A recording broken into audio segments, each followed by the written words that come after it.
Doesn't matter how you get through eventually, as long as you get through, we're in the draw, move on. Yeah, look, once we're in the final, you look back at this, it's just a win. It's just a win, 2-1 win. Yeah, look, we struggled. I think it's easier said than done. I think we might have reached 40 shots. Maybe 39.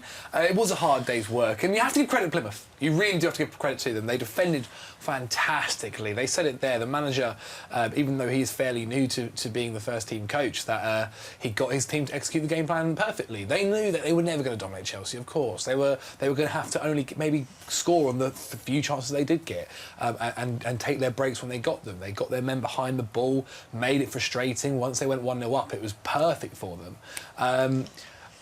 I think from a Chelsea point of view, I think it's fair enough if you're a fan at home and you're sitting there a bit more frustrated, because when you are creating the chances that we have, when you're not putting them away, when you're hitting the post or the woodwork 3 times, it's understandable. But yeah, we won. On to the next round.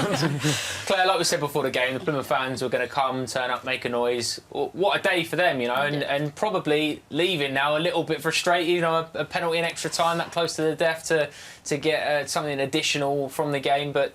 What an achievement, because they were, like Zach said, they were brilliant today, Plymouth. Yeah, what a story. I think the game went back and forth, didn't it? And at one stage then, we should have seen us in here with their hands over eyes. But I think it looked like they just wanted it a little bit more. And as you said, it's FA Cup, you do, it's a leveller, isn't it? And you've seen that today. I think there were some just really brave performances from the Plymouth players. And I think from the Chelsea players, some decision making just wasn't characteristic. There was just a little bit off. I think in the final third we just lacked that cutting edge. And just towards the end, just put it in the corner, kick it. I think maybe the concentration, we just caught off guard. We didn't expect it, but in the end we got the job done. And yeah, I mean the chanting has stopped now though, so I think we're silenced on that last. Yeah, we move. That's what it is, isn't it? Time for the game on social. And obviously, it started before kick-off with the sad news that Thomas Tuchel was tested positive for COVID. A lot of really nice messages on social media for this one. Get well soon, boss. We hope to see you back. Yeah, absolutely right. As soon as possible. We'll obviously keep you updated as soon as you know more. Get well soon, Thomas Tuchel. Wishing you a speedy recovery. And get well soon, boss. Yeah, a lot of these coming in. You can continue to send them in, of course, to the Chelsea Twitter account if you want to wish the boss well. On to the game then.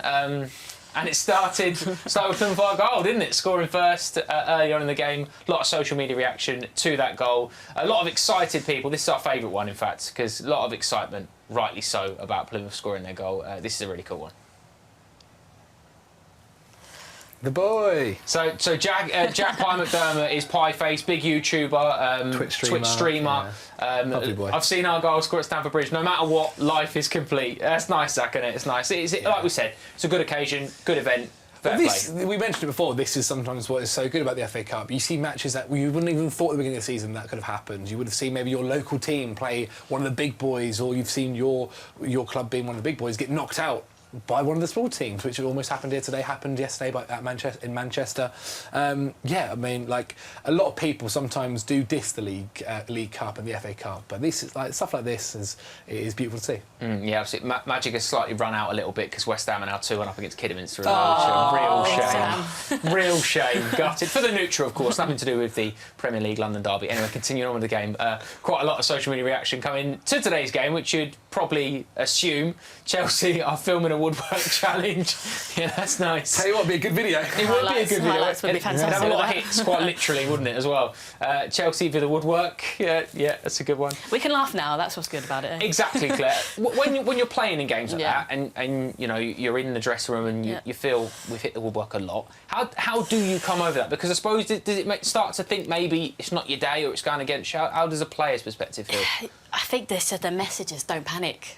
You have to keep on doing what you're doing. Yeah, it sounds so obvious, but actually it's so easy to go and panic and be like, it's just not falling for us today. Should we change it? No, I think it's very much about do the same, complete the game plan, even if it does get frustrating and some things aren't going right. In the end, normally the cream always rises to the top, and I think that is proof today. I think as the game went on, it did. I think some of us maybe didn't believe it at some stages, but there was always going to be. It's always going to be back and forth because the game opened up. But yeah, I never stop believing. That's what it is. You just have to have that denial, maybe. That's what it is.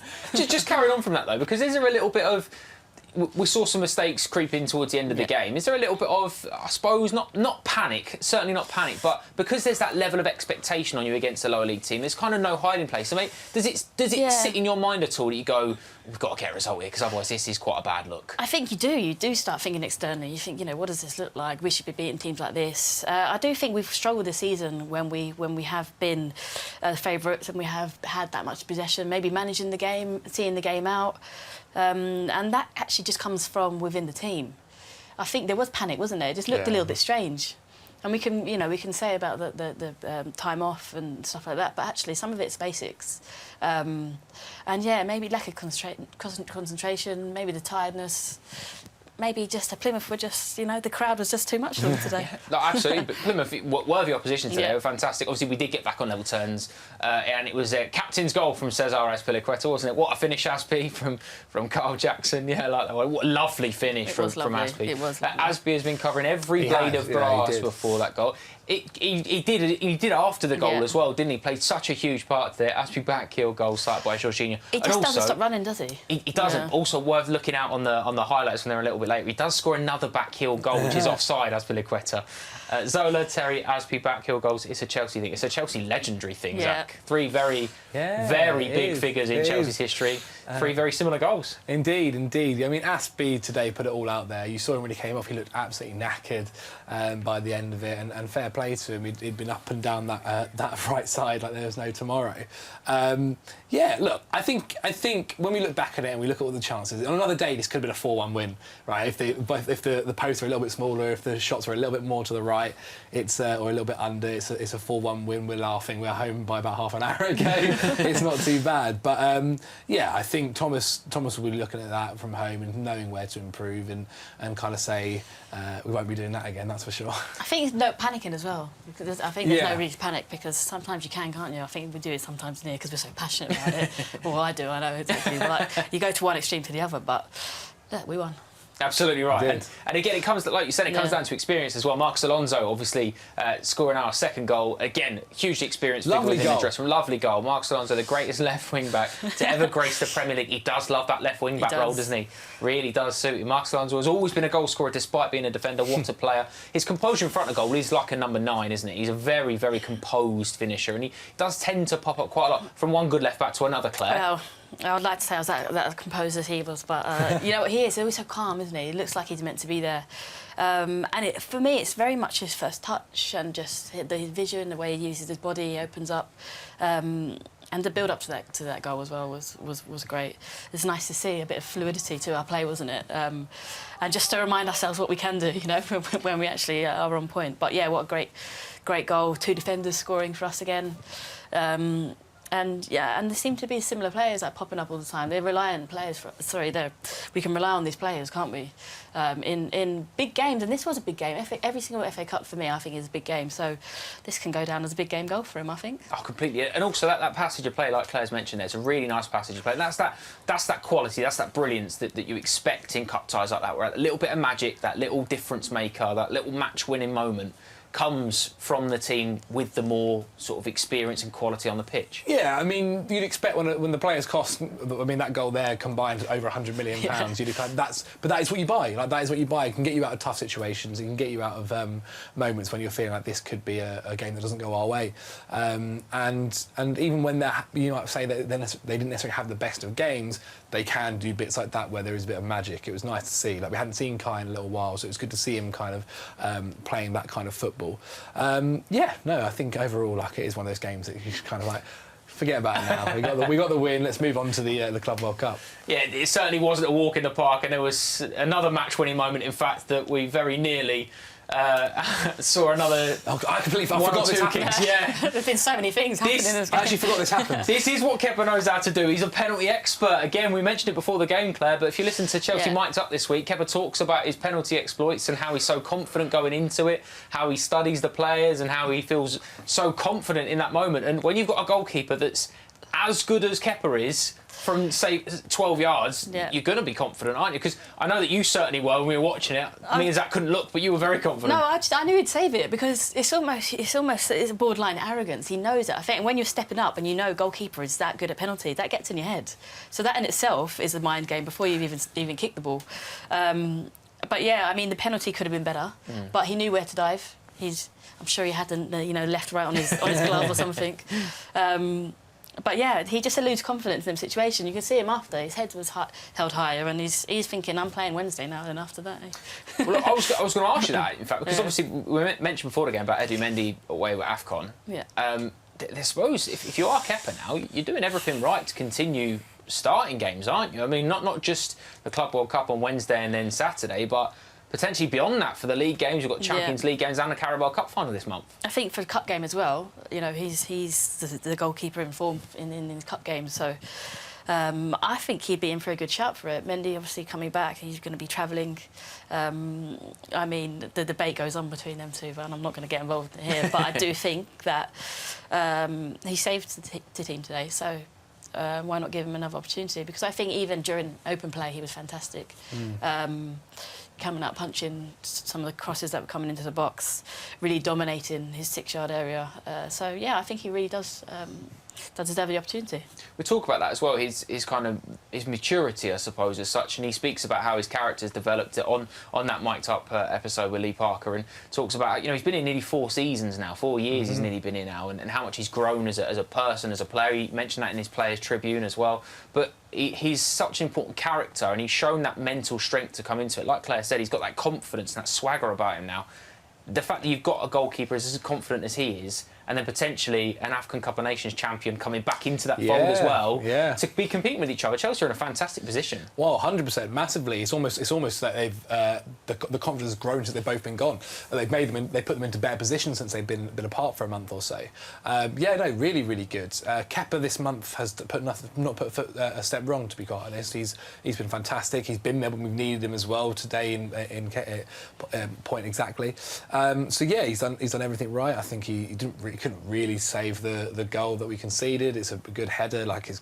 It would be a worldie of a save if he did it. You're not blaming him or anything. He's come out of this really, really well. And he's someone that has, you've seen him mature over the past 4 years. He joined as a very young goalkeeper. I think he might have even been like 22, 23 at the time. And he's maturing now. He's becoming this guy, and he's not willing to just sit on the bench and be there. Like, he will fight for a place, and he's done every time he's been given opportunity, he's shown why he should be signed. And I suppose there is that thing. Goalkeepers do tend to mature a bit older, Claire, as well. The goalkeepers can comfortably play till their late 30s, early 40s even. He's a goalkeeper that's probably got 10, 15 years still in the game. So the fact that he's in this rich vein of form at such a young age now, and he's still going to get better and still going to improve with experience. Yeah, he's got so many years ahead of him. And to see a goalkeeper mature in a Chelsea shirt is something that we like to see, isn't it? Given the past goalkeepers that have come before him, I think he is almost embracing not having that starting position, and sometimes a setback can make you stronger, and it looks like he can be learning a lot from being in this situation, and that mindset and the mental strength that he's going to develop around that is going to stand him in really good stead. And I hope that if he continues in the way he's going, I hope he continues in the Chelsea shirt. And also, you see that growth with goalkeepers. It happens at a variety of ages, but Thibaut Courtois kind of had his teething pains as such at Atletico Madrid when he was out there for 2 years playing Champions League football consistently, competing in the Spanish League, then fought Petr Cech when he came back. David De Gea, it's easy to forget now he's one of the best goalkeepers in the world, but when he first came in, he was very sort of slight and lightweight as such, and had 1 or 2 issues to come through. So the best goalkeepers in the world do have to go through that maturing process. It's only when you see the end product that you realise they have to do that. There's an argument it's the toughest position in the world. I mean, that whole argument is another conversation, but you can understand why. Like, it's a position that is can be quite lonely. You don't have everyone else out there on the pitch where you can talk about. It's a position where if you make a mistake, it probably leads to a goal, whereas with every other position, there's some other chance that it can be stopped. Even if you're a defender, the keeper's there to stop it. When you're the keeper, it's normally a goal. And so, it can be quite lonely, and that is why it can take a bit more time to mature, and it can take a bit more time to kind of figure out, okay, maybe I don't charge out for this one. Maybe I don't do this. Maybe I don't do that. And that only comes through experience. That only comes through playing and having confidence. One of the biggest things about being a goalkeeper is confidence and believing yourself that you can save this penalty, you can save this shot. And overall, like, Kepa has really matured into something like that. I mean, we didn't even mention his ball that he plays for Kai Havertz, where he's unfortunate probably not getting an assist. Like, it's an incredible ball. I was literally just going to mention that to you there, Claire, because you're absolutely right. His distribution is something that we know is a big facet of his game. He could quite easily have an assist through to Kai Havertz quite early on, but it's that distribution that modern goalkeepers have to have. But it is also something that a lot of goalkeepers kind of muddle their way through. Edu Mendy's very good with it, but that's one of Kepa's strongest parts of his game. And I think also if he's got confidence and he's playing well, that, you know, how good he is with his feet just skyrockets, because you see, you know, a lot of attacks can start with him.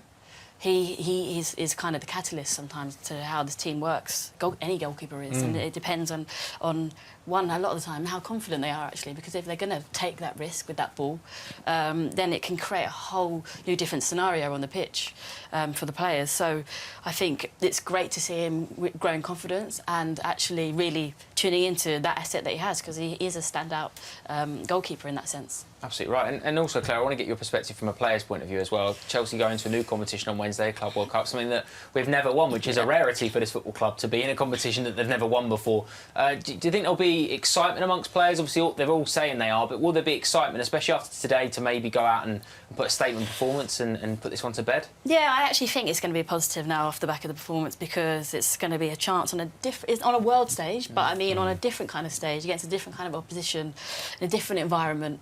And so I think there will be an element of excitement, because the club will want to be dominant in every single trophy, and there will be a lot of personal, you know, a lot of opportunities or kind of fight behind some of these players wanting to make a bit of more of a statement, because some of the performances today weren't up to the level that they should be. And so if a player who hasn't played as well is going to be given the opportunity, then, you know, you're only as good as your last game, so they go and play. Another cliche, there we go. If they go and play well again on Wednesday, you know, you totally can change opinions like that. So, yeah, I think it's going to be a trophy that we're not going to be taking lightly again, because I'm sure Abramovich would want that on his trophy cabinet. Absolutely right, yeah, complete set. And it is that as well, Zach, isn't it? You know, a tournament we've never won. We have played in the final before and lost to Corinthians. Was it the best part of a decade ago now? It's a competition that hasn't been taken as seriously before in European football, but South American football take it very seriously. And over the last couple of years, Real Madrid have won it a couple of times, Bayern Munich, Liverpool. So it is now growing in sort of stature, and it's one that this football club is taking very seriously. Oh, mate, I 100% want to win this. Like, if you went to me right now, it's only if you could miss it and not have these games where you can just recover and all this stuff, I'd be saying no. I want to be going there and winning a trophy. There's a world where Chelsea can win 4 trophies and that not include the Premier League and Champions League, having already won the Super Cup, the FA Cup and League Cup, and now the Club World Cup. And so, yeah, I think for motivation alone, like going out there, winning a trophy, having that celebration, and then wanting to come back and make sure you can do that again, whether that is in the league or whether that is in Europe or domestic cups. Yeah, 100%. Like, you want to go out there and win it. Absolutely right. Brilliant as always, Zach, Claire, thank you very much. So Chelsea are in the hat for the 5th round of the Emirates FA Cup. The draw will be tomorrow afternoon, so keep an eye on that. Enjoy the rest of your weekend. We got it done.